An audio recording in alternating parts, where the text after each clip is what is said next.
Hi, today I'm going to show you how to print a Nozzle Check test page on an Epson Expression Home XP345. Now this can be done from the printer itself using the buttons on the front of the machine. What we're going to do is go along to the right until we get to the setup menu. Once we get there, press OK to go in. Now we go along to maintenance, pressing OK again.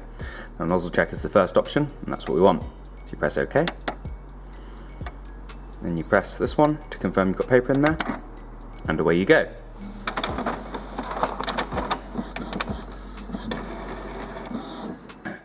Now sadly this machine is having a paper feed issue, so I'm not going to be able to show you a nozzle check produced by this machine specifically, but it'll look something like this. Now these coloured gates should all be complete. If there's any kind of fine detail issues with the printer, it'll have lines and stuff missing, and if a colour's absent completely, then obviously that's a more serious issue.